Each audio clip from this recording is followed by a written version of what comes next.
puji Tuhan. Kita mau katakan Tuhan yang benar. Tuhan siapa yang benar? Yesus. Yesus siapa nih? Kristus. Yesus Kristus. Sekali lagi tanya ya, siapa Tuhan yang benar? Tuhan Yesus Kristus. Tuhan Yesus Kristus ya. Tuhan yang satu-satunya Tuhan yang benar. Kita mau puji Tuhan yang benar ya. Mari kita tepuk tangan teman-teman.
Shalom. Halo.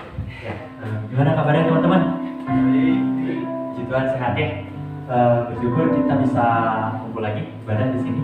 Kita mau hari Minggu ini kita mau buka ayatnya di Filipi 2 ayat 1 sampai 3. Kita mau bahas tentang kerendahan hati dan pergaulan. Ya, kita baca dulu. Ada yang bersedia untuk membacakannya? Oke, dari yang paling ganteng yang paling depan ya, Novel. Boleh bergantian nanti ke belakangnya. Dari Paulus dan Timotius, hamba-hamba Kristus Yesus, pada semua orang kudus dalam Kristus Yesus di Filipi, dengan para pendiri jemaat dan diaken. Ya, lanjut. Martin. Kasih karunia. Sorry, maaf. Filipi 2 ayat 1 sampai 3. Ulangi ya, jawabnya. Novel. Filipi 2 ayat 1 sampai 3. Silakan Novel. Jadi karena dalam Kristus ada nasihat, ada penghibur kasih, penghiburan kasih, ada persekutuan roh, ada kasih mesra dan belas kasihan. Ya, Martin. Karena itu sempurnakanlah sukacitaku dengan ini, hendaklah kamu sehati sepikir dalam suatu kasih, satu jiwa, satu tujuan. Ya, Risa boleh. Ayat 3. Dengan tidak mencari kepentingan sendiri atau puji-pujian yang sia-sia, sebaliknya hendaklah dengan rendah hati yang seorang menganggap yang lain lebih utama daripada dirinya sendiri. Ya, terima kasih. Balik lagi ya ke ayat 1. Misteri ini mau membahas tentang ini ya, tadi di ayat 3 dikatakan menganggap merendahkan hati satu sama lain. Nah, merendahkan hati itu maksudnya seperti apa sih? Kalau misalnya di kehidupan kita sehari-hari ini, misal ya lingkungan gereja deh. Di sini ada teman-teman yang baru mulai pelayanan, ada ya? Hampir semua dari kita baru memulai pelayanan. Nah, pelayanan itu sendiri bentuk kita mengasihi Tuhan, juga bentuk kerendahan hati kita. Dalam firman Tuhan dikatakan, siapa yang mau bukan mendapatkan ya, tapi siapakah yang lebih besar di antara kita semua, yaitu orang yang mau melayani. Jadi bukan berarti kita melayani untuk mendapatkan kedudukan yang besar, bukan seperti itu ya, tapi kita kita mau belajar dari kasih Tuhan. Nah, Tuhan itu kalau menurut yang abang pahami gitu ya, dari firman Tuhan itu, siapa yang melayani itu yang kedudukannya lebih tinggi. Nah, sedangkan pelayanan yang paling besar itu adalah pelayanan siapa? Pelayanan Tuhan kita ya, Tuhan Yesus Kristus yang mengorbankan dirinya sendiri. Nah, kita mau aplikasikan ke kehidupan kita sekarang. Di ayat 1 nih ada dikatakan, jadi karena dalam Kristus ada nasihat, ada penghiburan kasih, ada persekutuan roh, ada kasih mesra dan belas kasihan. Nah, jadi yang dimaksud di sini tentang merendahkan hati satu sama lain ya, antara kita dengan orang-orang di sekitar kita. Sejauh mana kita bisa mempraktekkan kasih Tuhan kepada orang-orang di sekitar kita. Jadi kalau pertanyaannya saat ini saya sudah rendah hati atau belum ya? Jawabannya seperti apa? Sejauh mana kita bisa praktekkan kasih Tuhan kepada orang-orang di sekitar kita? Kalau misalnya kita dalam hal ini pelayanan di gereja, sejauh mana pelayanan yang kita lakukan itu kita lakukan untuk mengasihi, baik itu mengasihi Tuhan, baik itu mengasihi saudara seiman kita yang kita layani. Ya, kita sama-sama mau belajar untuk melakukan dengan nyata ya, melakukan dengan nyata kasih Tuhan di dalam hidup kita. Semakin kita mengasihi, semakin kita hidup dalam kerendahan. Ya, sekian informasi dari saya untuk minggu ini. Terima kasih. Ya. Oke, sebentar lagi kita akan dengar lagi nama dari Bang Yohan, tapi sebelumnya mari kita puji Tuhan. Yuk, bagi berdiri lagi. Kita nyanyikan lagu Yesus. Hidup yang ku pilih. Hidup yang ku pilih. Ya, oh ya.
Siang semuanya. Ya, seberapapun kita yang kumpul hari ini, saya ingin sama tadi ya kata di konteksnya di Filipi 2 ayat 1 sampai 3. Cuman apa ngambilnya yang tadi udah baca bersama-sama sama Bang Daud ya. Kita ambil dari Filipi 2 ayat 3-nya aja. Iya. Dengan tidak mencari kepentingan sendiri atau puji-pujian yang sia-sia, sebaliknya hendaklah dengan rendah hati yang seorang menganggap yang lain lebih utama daripada dirinya sendiri. Oke. Kadang kita tuh gini ya, kita belajar untuk tidak mementingkan golongan pribadi pribadi dulu di atas golongan. Gitu. Ada pepatah yang kayak gitu kan. Jadi mengesampingkan kepentingan pribadi, harus mengutamakan kepentingan golongan tertentu. Ada yang berkata seperti itu, tapi itu di luar konteks kita ya. biar masuk ini aja, biar masuk ke dalam konteks. Ya, saya di sini mau gini ya, mau bagiin sesuatu. Kita buka 1 Petrus 5 ayat 5. 1 Petrus 5 ayat 5. Ya, demikian jugalah kamu, hai orang-orang muda, tunduklah kepada orang-orang yang tua, dan kamu semua rendahkanlah dirimu seorang terhadap yang lain. Sebab Allah menentang orang yang congkak, tetapi mengasihani orang yang rendah hati. Ya, congkak itu, tahu nggak apa congkak? Congkak itu menurut KBBI ya, ini abang lihatnya KBBI, Kamus Besar Bahasa Indonesia itu sombong, angkuh. Ya, orang congkak itu biasanya cenderung memiliki apa ya, tidak mau patuh, tidak mau taat. Itu orang congkak. Tapi orang rendah hati itu gampang dibentuk, gampang untuk menerima nasihat, gampang untuk memperbaiki diri, bukan melihat kekurangan orang, apa yang menjadi kelemahan dia di hambur-hamburin atau disombongkan atau diangguhkan. Enggak gitu. Tapi firman Tuhan apa? Tuhan menentang orang yang congkak, orang yang angkuh, orang yang gak mau taat. Tapi Tuhan mengasihi orang yang rendah hati. Orang yang rendah hati itu adalah orang yang sepenuhnya menyerahkan hidupnya itu kepada Tuhan, bergantung kepada Tuhan. Orang yang mau apa ya? Orang yang mau ini, orang yang mau face to face. Jadi hidupnya tuh maunya tuh disertai sama Tuhan terus. Keputusan dia, harapan yang dia ingin ambil ke depannya, itu maunya bergantung sama Tuhan. Itu orang rendah hati. Tanpa dia berkelakuan untuk tidak mau menerima suatu nasihat yang memperbaiki dia, yang memberitahukan dia segala sesuatu hal untuk kemajuannya. Itu orang congkak tuh lebih bahaya, masuknya gimana? Ke orang bebal. Kalau udah bebal gimana? Susah untuk diubah, susah untuk dikasih tahu. Dalam Alkitab pun di Amsal berapa ya? Di kitab Amsal itu udah ngomong jelas. Orang bebal itu orang bodoh yang masuk ke kubang yang sama, melakukan itu lagi. Tapi kita bisa nggak untuk bersikap rendah hati? Bisa, sangat bisa. Dalam pergaulan yang kita, sekalipun pergaulan yang lingkungan kita yang ada itu mungkin tidak membuat kita lebih baik atau membuat kita lebih baik, tapi rata-rata lingkungan yang ada tuh, apalagi selagi kita ada di dunia ini, penuh dengan hal-hal yang licik ya. Karena dunia ini bukan tempat kita, tempat orang-orang berdosa. Tapi Tuhan mengasihi kita. Tuhan sangat mengasihi kita. Makanya Tuhan mau mati di atas kayu salib supaya kita seperti serupa segambar dengan Tuhan. Maka daripada itu kita sama-sama untuk minta Tuhan mengasihi hidup kita, minta Tuhan supaya kita memiliki hati yang rendah hati ya. Hati yang rendah hati itu menyerahkan seluruhnya kepada Tuhan, dibentuk, mau gitu kan, mau dinasihatin. Yaitu kembali lagi kepada pribadi. Kita nggak bisa jadi orang, nggak bisa. Abang Yol nggak bisa jadi kayak Kak Ayu atau Bang Daud gitu kan, atau siapapun, kayak Pak Jokowi sekalipun nggak bisa. Tapi satu, tujuannya tuh akhirnya kita tuh untuk kemuliaan Tuhan. Itu tujuan akhir kita tuh sama, semua orang tuh untuk kemuliaan Tuhan. Jadi Tuhan tuh sebenarnya maunya kita tuh apa ya? Kita ada nggak kerinduan untuk dibentuk? Ada nggak kerinduan kita untuk apa ya? Aku maunya gini deh, nanti someday aku mau seperti ini, aku mau seperti ini. Ya minta Tuhan untuk pimpin hidup kita. Gitu ya. Kita minta, kita sama-sama belajar untuk kita minta dan percaya kepada Tuhan bahwa kita bisa merendahkan hati kita, Tuhan memimpin hidup kita sampai kita sudah selesai. Karena kita kan terbatas, umur kita terbatas. Alkitab bilang 70 sampai 80.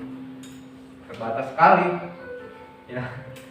Jadi yuk kita sama-sama belajar untuk rendah hati, kita belajar sama-sama menerima sesuatu hal yang baik buat kita. Memang Alkitab berkata manusia lebih cenderung suka kepada hal-hal yang tidak membangun. Tapi kita tidak mau seperti itu kan? Tujuan kita sebagai orang Kristen kan bukan hanya soal agama ya. Menurut abang nih ya, menurut abang soal agama, tapi soal perubahan hidup masing-masing orang itu beda-beda jalannya, nggak selalu sama. Tapi kita sama-sama belajar untuk ujung akhirnya tuh untuk kemuliaan Tuhan. Oke, sekian dari saya. Terima kasih. Oke, ya tadi di akhir kalimatnya bilang bahwa hidup orang Kristen itu adalah orang yang hidup untuk berubah, gitu ya. Berubahnya gimana nih? Berubah ke arah yang baik apa malah berubah ke arah yang jahat? Tapi firman Tuhan bilang bahwa kita tuh harus berubah dan kita tuh harus menjadi serupa seperti Kristus. Jadi perubahan kita tuh arahnya itu harus menjadi serupa dengan Kristus. Nah, siang hari ini kita mau dengar firman Tuhan. Kebenaran yang kita terima hari ini itu harus ada perubahan. Maksudnya apa yang kita kan sudah meluangkan waktu nih datang ke tempat ini sekitar 1 jam, 2 jam gitu kan. Terus kita nggak dapetin apa-apa, rasanya kayak waktunya terbuang sia-sia gitu. Jadi jangan sampai yang kita sudah luangkan waktu untuk beribadah, tapi kita nggak dapetin apa-apa. Dan harus ada dampak ke dalam diri sendiri, yaitu perubahan hidup. Nah, kita hari ini mau belajar rendah hati ya dari firman Tuhan. Yuk kita bangkit berdiri.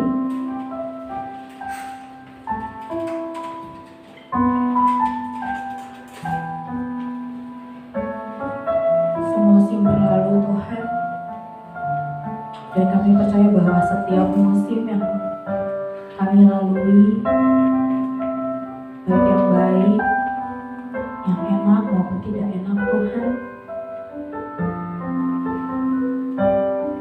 Engkau selalu ada bersama dengan kami.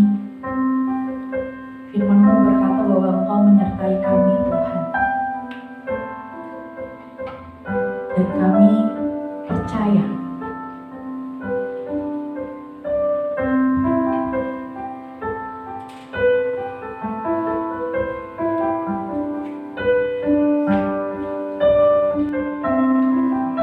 musim berlalu, namun Kau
Mari dengan ucapan syukur menyembah.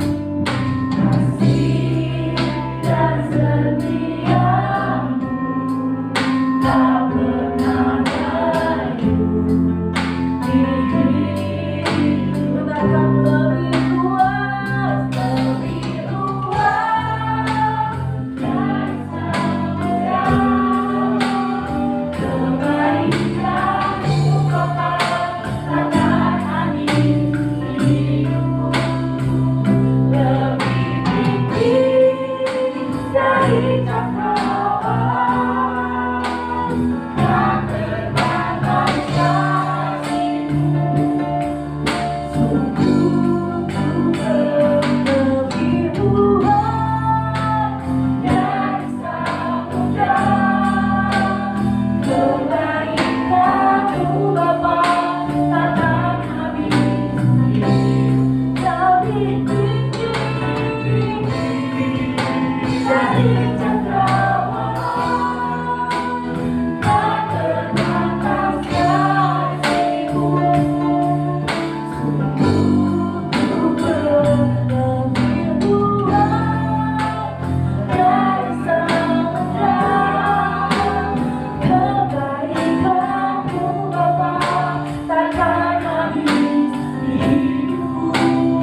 bersyukur untuk kebaikan Tuhan yang tidak pernah habis buat hidup kami Tuhan.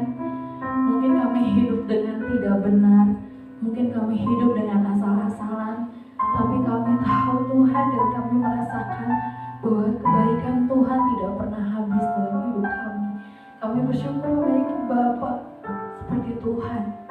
Kami bersyukur Tuhan, Engkau adalah Bapa dan kami anak-anak-Mu, sehingga kami bisa memanggil Engkau Bapa. Begitu dekat Engkau dengan kami ya Tuhan. Kami bersyukur Tuhan. Kalau sebentar Tuhan kami mendengarkan firman Tuhan, menyapa setiap hati kami yang mendengarkan. Terlebih Tuhan, terlebih khusus untuk hamba-Mu yang akan menyampaikan. Kami berdoa mengurapi hamba-Mu yang akan menyampaikan Tuhan. Biarlah Tuhan penuh atas hamba-Mu saat ini. Sepanjang firman yang disampaikannya boleh menjadi berkat bagi kehidupan kami Tuhan. Terima kasih Tuhan, terima kasih. Kami bersyukur untuk kebaikan Tuhan dalam hidup kami. Kami berdoa di dalam nama Tuhan Yesus Kristus. Haleluya. Amin. Untuk siang hari ini anak-anakku yang dikasih dalam Tuhan, pemuda remaja yang bertumbuh, berkembang, baik di dalam pola berpikir, ya kan? Pola berpikir, pola segala sesuatunya, perkembangan daripada tubuh jasmani kita juga semakin berkembang. Dan saya berharap kepada pemuda remaja di tempat ini untuk bisa memperhatikan dengan sungguh-sungguh setiap perkembangan yang ada. Khususnya di dalam kehidupan ini banyak sekali yang berkaitan dengan hidup. Kalau kita bicara tentang hidup, binatang juga bisa hidup. Semua ciptaan Tuhan hidup. Tetapi manusia memiliki karakteristik tersendiri, memiliki sesuatu yang tersendiri untuk mencapai sebuah kehidupan. Oleh sebab itu tema yang diambil pada siang hari ini yaitu sikap rendah hati menuju pergaulan. Ya, sikap rendah hati menuju pergaulan. Sebagaimana pemuda remaja bahwa kita tidak lepas daripada pergaulan. Ya, karena kita hidup tanpa orang lain mustahil. Pasti memerlukan orang lain. Itu sebabnya manusia disebut sebagai makhluk sosial. Karena kita banyak, baik dari mulai bayi sampai dengan opa oma, lansia, perlu orang lain. Salah satu yang terpenting di dalam kehidupan ini untuk semua orang dan khususnya orang lain, untuk orang lain, buat kalian semua harus memiliki yang namanya sikap rendah hati. Nah, dasar inilah di kemudian hari supaya anak-anak tahu bahwa pergaulan kita ke depan adalah pergaulan yang multi. Banyak sekali. Maka diperlukanlah salah satu sifat yang penting yang ada di dalam diri kita, yaitu rendah hati. Coba kita baca dulu Alkitab kita, Filipi pasal 2 ayat 1 sampai 3. Tadi sudah banyak dibaca, sudah banyak diberikan komentar, dan hari ini kita baca bersama-sama. Siap? Oke, ayo kita sama-sama baca. 2, 3, iya. Jadi karena dalam Kristus ada nasihat, ada penghiburan kasih, ada kasih, belas kasihan. Karena itu sempurnakanlah sukacitaku dengan ini. Hendaklah kamu sehati sepikir dalam satu kasih, satu jiwa, satu tujuan, dengan tidak mencari kepentingan sendiri atau puji-pujian yang sia-sia. Sebaliknya, hendaklah dengan rendah hati yang seorang menganggap yang lain lebih utama daripada diri sendiri. Suatu ungkapan yang begitu luar biasa ketika kita mau sungguh-sungguh meneliti. Tidak hanya sekedar kita membaca, tetapi melalui firman Allah ini merupakan satu bagian yang terpenting untuk mengingatkan kita sebagai remaja, pemuda, untuk memiliki satu kesatuan, karena kita adalah tubuh Kristus.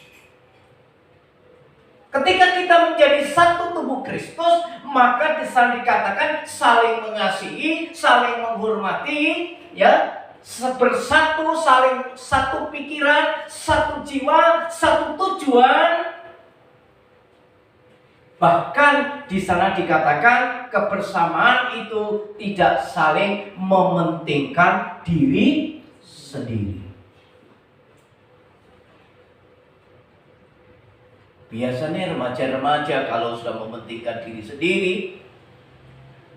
egoisnya muncul, berbeda. Ya kan? Ketika egois muncul, yang terjadi apa? Diam-diaman. Yang terjadi apa? Menjauh, nggak mau bergaul. Tetapi di dalam Kristus tidak. Itu sebabnya di dalam Filipi ini satu tujuan, satu pikiran, satu roh, satu Tuhan harus menjadi bagian kita. Tujuannya ada satu, supaya memiliki sikap rendah hati. Itu sebabnya Bapak, anak-anakku yang dikasihi dalam Tuhan, mari kita lihat arti daripada sikap rendah hati. Mari kita membaca di sini pengertian daripada sikap. Perhatikan sana. Ini supaya kalian mengerti. Supaya mengerti sikap itu artinya apa sih? Kita ngomong sikap, harus sikap begini, sikap begitu, tetapi arti makna sikap itu sendiri kita nggak tahu. Supaya kita tahu, hari ini kita akan membaca apa sikap itu artinya. Ayo kita baca sama-sama. Sikap adalah 1, 2, 3. Sikap adalah tingkah laku atau gerakan-gerakan yang tampak dan ditampilkan dalam interaksinya dengan lingkungan sosial. Interaksi tersebut dapat proses saling merespon, saling mempengaruhi, serta saling menyesuaikan diri dengan lingkungan sosial. Ingat, ini arti sikap. Berarti kalau arti sikap berarti tingkah laku kita dalam merespon dalam segala sesuatu. Berarti sikap itu bisa gerakan. Coba kalau saya nggak senang sama Esra, sikapnya gimana? Cuek. Apalagi? Jangan teman-teman, nggak suka. Menjauh. Ditunjukkan melalui sikap, ditunjukkan melalui perilaku, ditunjukkan melalui gerakan-gerakan tubuh, gerakan-gerakan bibir, raut muka.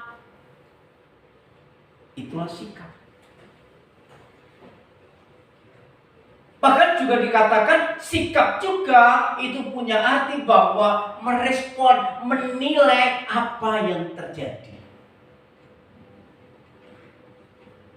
Ada yang senang nilainya bagus, baik, orang yang gak suka, nilainya jelek, kurang memuaskan, dan lain sebagainya.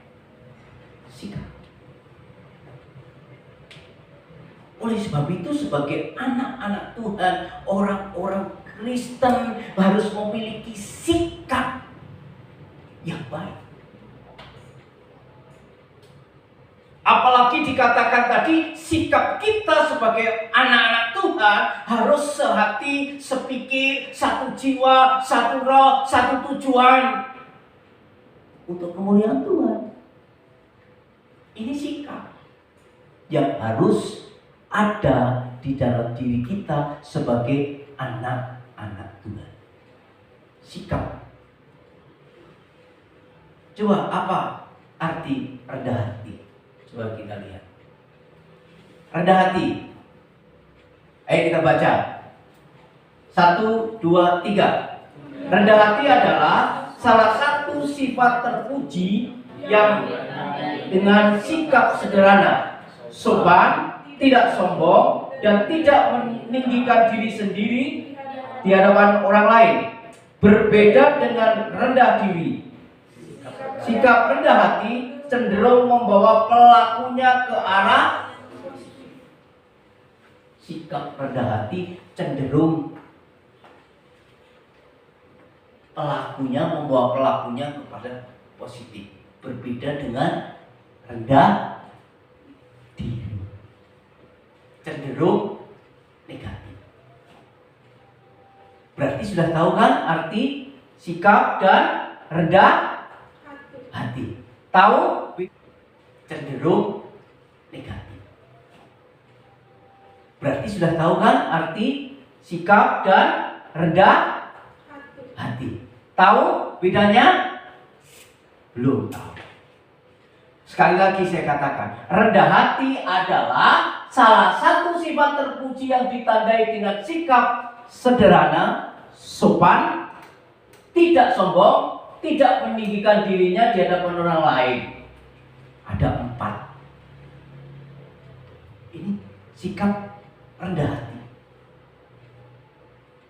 Berarti kalau demikian, rendah hati merupakan satu sifat yang ada di dalam diri kita, yang harus ada di dalam pemuda remaja.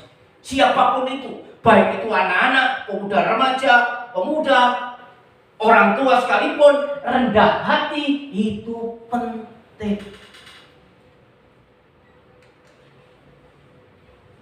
Dengan kerendahan hati itu, sekali lagi akan membawa kita menuju pergaulan yang super.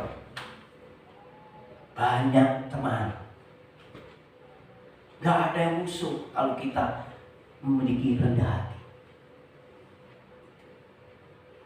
Itu sebabnya Paulus di dalam selanjutnya apa di sana? Rendah hati merupakan bagian daripada sifat kita. Sifat sama dengan perilaku sehari-hari yang sudah ada sejak dulu dan biasanya dipengaruhi oleh keadaan keluarga, pergaulan, dan lain sebagainya. Sifat itu melekat dalam diri kita. Sifat terbentuk, perhatikan, sifat terbentuk karena apa? Mungkin dari perilaku. Kita melihat keluarga kita terbentuk. Dari kecil, mama papa marah-marah terus. Mukul-mukul terus. Sedikit marah, sedikit mukul. Kita tumbuh pasti memiliki sifat garang. Karena setiap hari melihat itu. Ya, ini pemuda remaja dibentuk oleh keluarga sebenarnya. Sifat remaja ini dibentuk oleh keluarga, dibentuk oleh pergaulan, dibentuk oleh di mana kita berinteraksi satu dengan yang lainnya. Itu sebabnya sifat itu ada bagian dari dalam diri kita. Kerendahan hati, ya, rendah hati bagian dari sifat. Sifat itu kita ada di dalam diri kita. Sifat itu dibentuk oleh lingkungan, keadaan keluarga, keadaan pergaulan, keadaan lingkungan di mana kita berinteraksi. Sifat. Kalau kita sifat kita ada lingkungan orang kaya, kita sifat kita omongannya tinggi-tinggi, gak mau kalah, walaupun banyak membuat. Tetapi kalau kita selalu rendah hati, firman Tuhan sudah jelas katakan tadi, tidak mementingkan diri sendiri, tidak sombong. Itu bagian daripada orang yang rendah. Coba slide selanjutnya. Slide pelan-pelan. Agustinus, bapak gereja, dia berkata demikian. Agustinus mengatakan, jika engkau bertanya kepada saya, kepada Agustinus, apakah hal yang utama dan ajaran Kristen, maka jawaban saya adalah, pertama, kerendahan hati, kedua, kerendahan hati, dan ketiga, kerendahan hati. Rendah hati. Begitu pentingnya rendah hati di dalam hidup kita, sehingga dengan pentingnya rendah hati itu, maka apa yang dikatakan selanjutnya dikatakan di sana bahwa rendah hati begitu sangat-sangat penting, karena dengan rendah hati itu, perhatikan di sana, memiliki sesuatu hal yang sangat berarti. Agustinus sebagai bapak gereja kita, kerendahan hati menjadi bagian di dalam sifat daripada anak-anak Tuhan. Itu sebabnya pemuda remaja harus memiliki kerendahan hati. Karena dengan kerendahan hati itu kita dapat mengerti, memahami bahwa berkat-berkat Tuhan turun atas orang-orang yang rendah hati. Coba baca di dalam Amsal 29 ayat 23. Ayo kita baca sama-sama. 1, 2, 3. Kerendahan hati adalah takut kepada Tuhan, upahnya adalah kekayaan dan kehormatan dan kehidupan. Senang gak kalau kita lihat ini? Pasti senang. Amsal mengungkapkan hal itu. Amsal ini ditulis karena pada waktu itu Raja Salomo melihat kenyataan yang ada. Waktu zaman Salomo hidup, dia kan orang berhikmat. Dia orang yang hebat. Dia dapat mengerti, memahami perilaku manusia. Maka ada tulisan di dalam ayat ini, Amsal 29 ayat 23. Coba tampilkan ayat ini.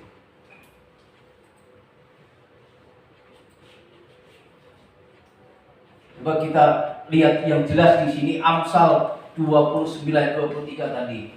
Jelas di sana digambarkan sesuatu yang sangat-sangat luar biasa. Kalau kita mau benar-benar meresapi bahwa kerendahan hati itu. Di sana dikatakan, keangkuhan merendahkan orang, tetapi orang yang rendah hati menerima pujian.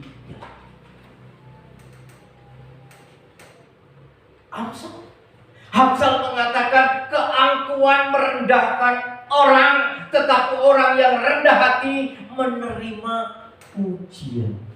Siapa di sini yang senang dipuji? Ayo angkat tangan. Semua ingin dipuji. Perilaku kita, apapun yang kita kerjakan, semua ingin dipuji. Ya, ingin dipuji. Kalau orang angkuh dipuji, enggak. Yang dipuji adalah mereka-mereka yang memiliki rendah hati. Kembali ke slide tadi. Ini Amsal mengatakan hal ini jelas sekali bahwa rendah hati takut akan Tuhan, upahnya dikatakan kekayaan dan kehormatan luar biasa. Kan enggak aku. Amsal 11 ayat 23, coba lihat di situ. Amsal 11 ayat 11 ayat 12. Amsal 11. Kita lihat ini ayat 13 atau 12 tadi? 12. Ya. Dikatakan di sana 1, 2, 3. Siapa menghina sesamanya tidak berakal budi, tetapi orang pandai berdiam diri. Berdiam diri. Gak banyak ngomong.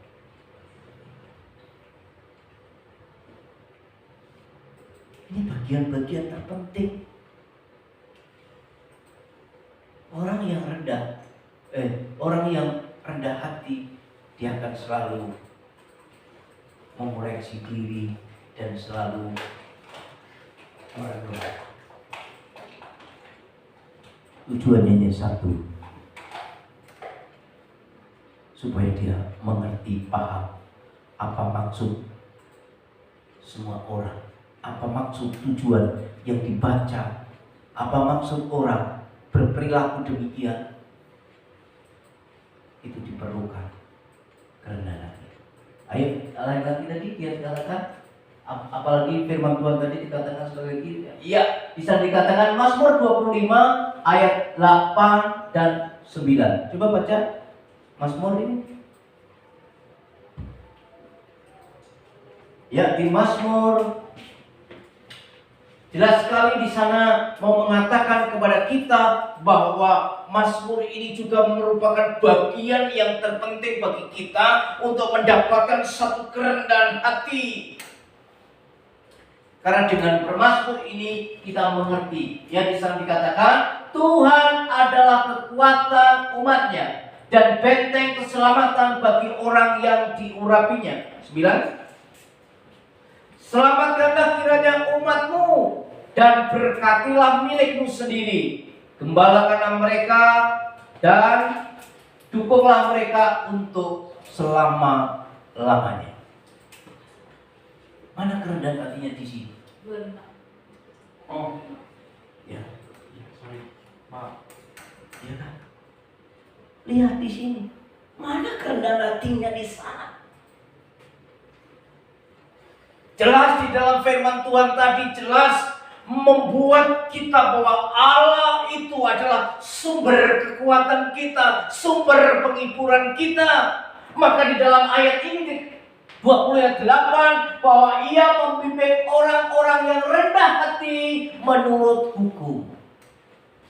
Dan Ia mengajarkan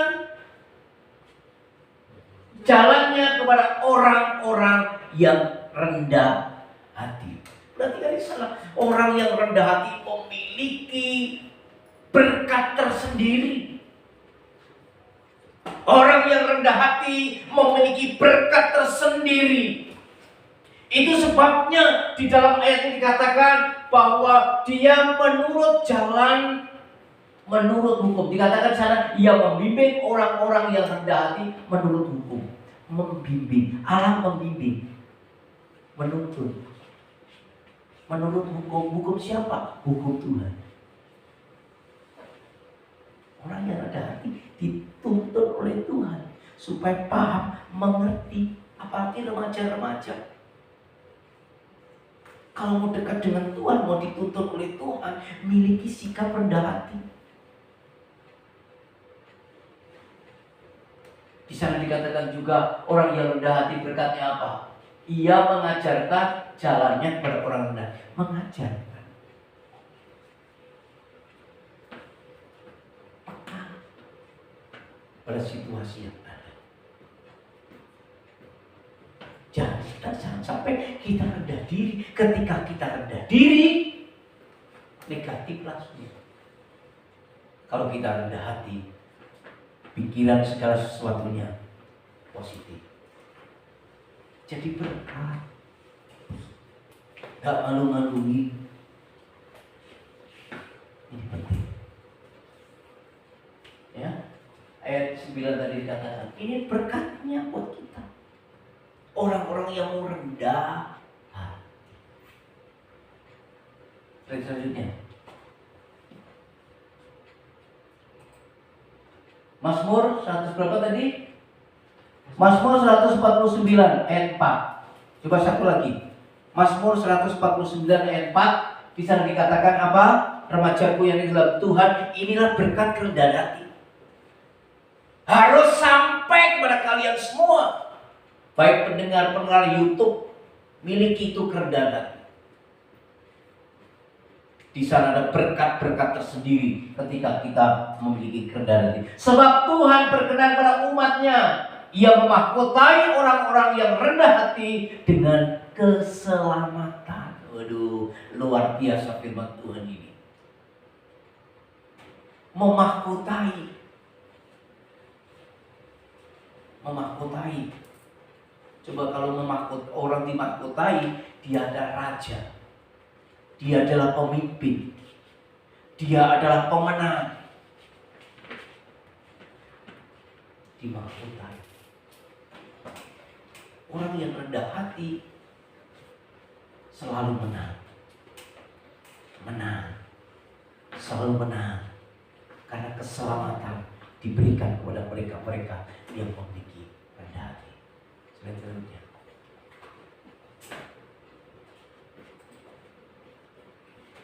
Contoh sikap rendah hati, tentunya bagian ini harus dimaknainya dengan sungguh-sungguh. Karena contoh sikap rendah hati ini seringkali terjadi, seringkali ada di tengah-tengah hidup kita. Ketika kita bergaul, kita berinteraksi, ketika kita melakukan segala aktivitas kita. Ya, di sana dikatakan bahwa sikap rendah hati, ayo kita baca. 1, apa itu? Tidak sombong ketika memiliki harta yang banyak. Tidak sombong. Seberapa harta saudara, jangan dibuat sombong. Apa yang harta anak-anak remaja apa? Halo, apa? Tubuh sehat. Tubuh sehat. Tubuh sehat. Bisa. Ya, badan kekar bisa disombongkan. Badan kuat bisa disombongkan. Tetapi seringkali harta kita biasanya itu HP. Apa? Ya, merek HP seringkali dijadikan bahan ejekan. Bener dah? Bener dah? Bener. HP-mu apa? HP jadul. Ini HP-ku. Dari HP bisa saling ejek-ejekan, bisa saling tidak bertanyaan, bisa saling bermusuhan. Kalau sudah demikian, mengarahnya kemana? Kesombongan. Sementara dikatakan sikap rendah hati itu dikatakan tidak sombong ketika memiliki harta. Banyak hartanya. Ayo, 2, 1, 2, 3. Tidak angkuh.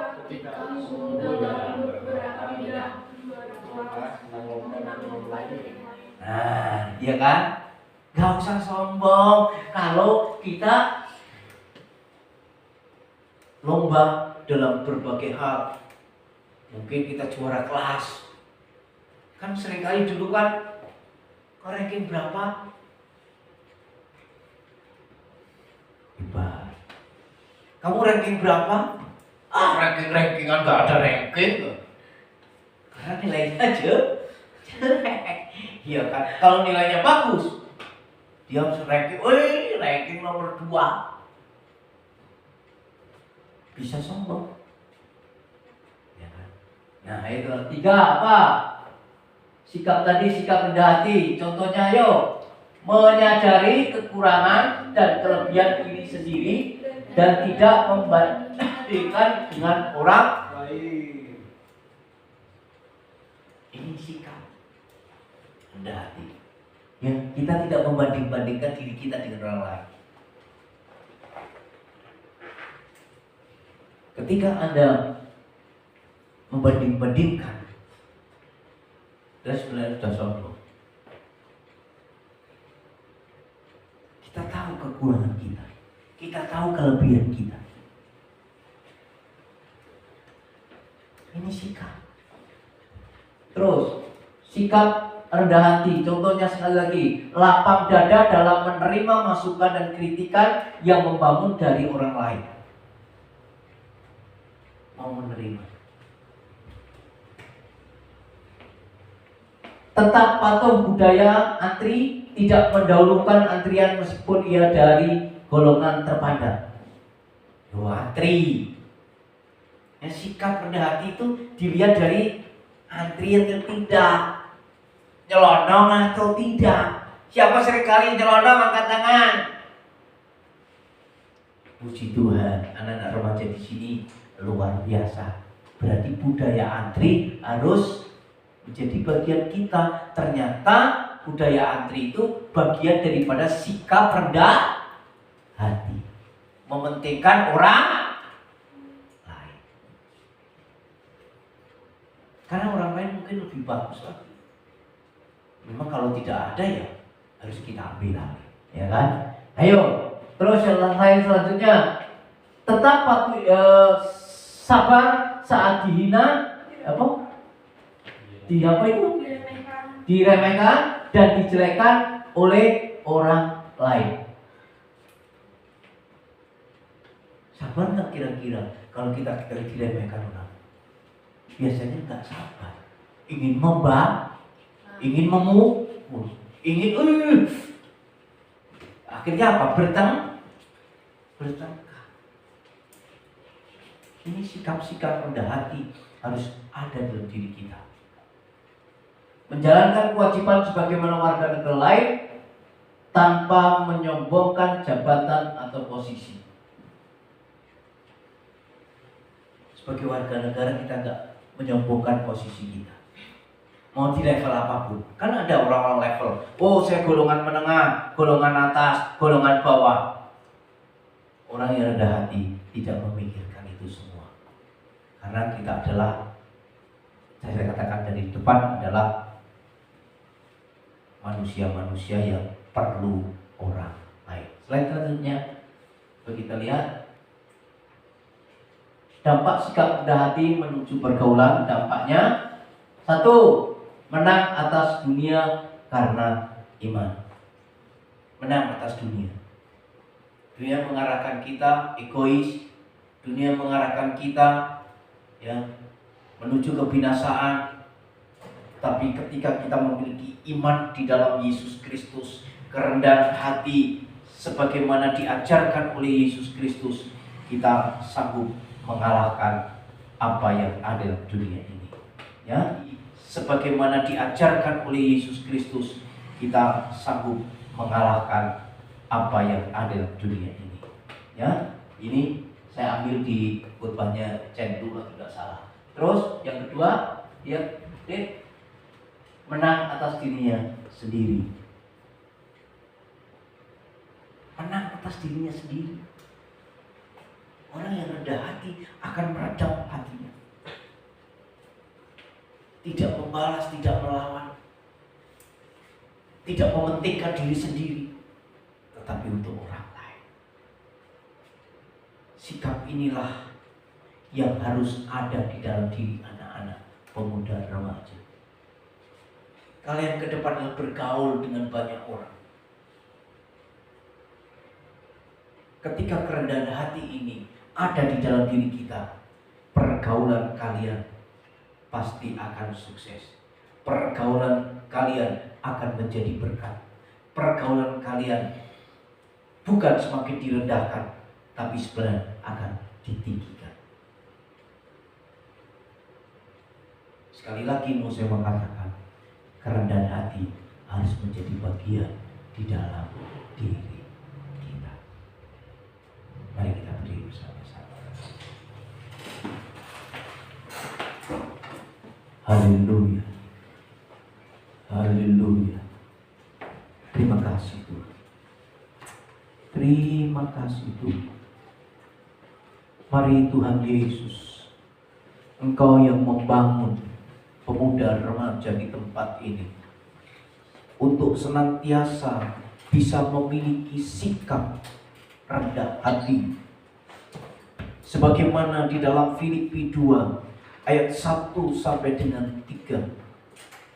Firman Allah ini mengajarkan kepada kami untuk senantiasa mementingkan keberadaan orang lain.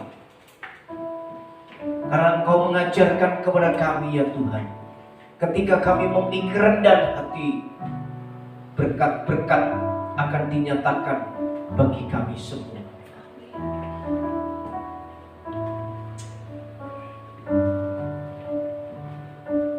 Haleluya Yesus. Haleluya. Haleluya. Haleluya.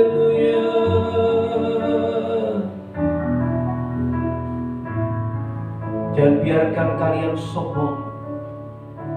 Orang sombong lawannya Tuhan. Tetapi kalau ketika kita memiliki kerendahan hati, berkat Tuhan menantimu. Orang yang rendah hati selalu ada jalan keluar yang diberikan kepada Tuhan. Orang yang rendah hati akan menerima berkat-berkat Tuhan, warisan-warisan Tuhan yang luar biasa. Jangan biarkan hidupmu, pemuda remaja, menjauhkan diri dari kasih karunia Tuhan. Biarkan hidupmu selalu merendahkan diri di hadapan Tuhan. Terus minta ampun sama Tuhan. Dan ketika Tuhan mengangkatmu, kau akan terhera-hera betapa luar biasanya Tuhan bagi kita semua. Terima kasih.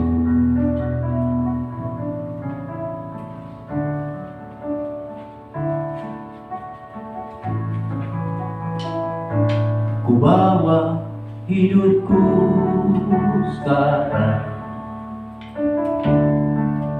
ke tempat kudus-Mu Tuhan. Di mesbah ku serahkan seluruh hidupku.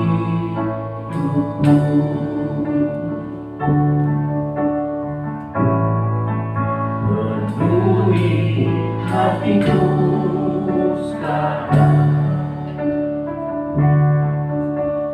dengan urapan yang baru,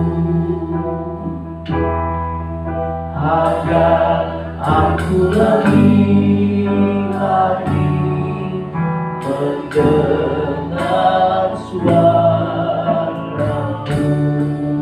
Ku bawa hidupku sekarang,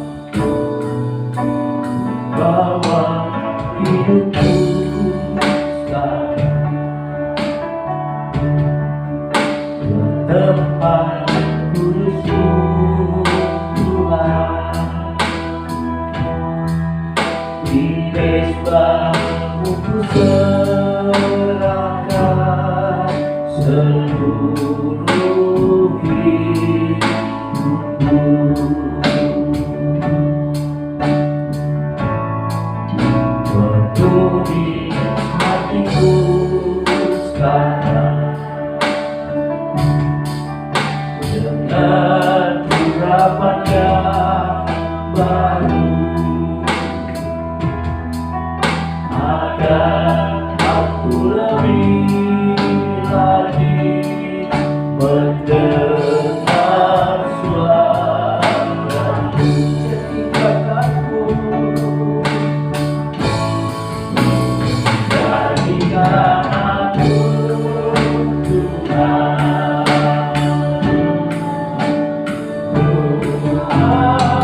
buat semua suku bangsa,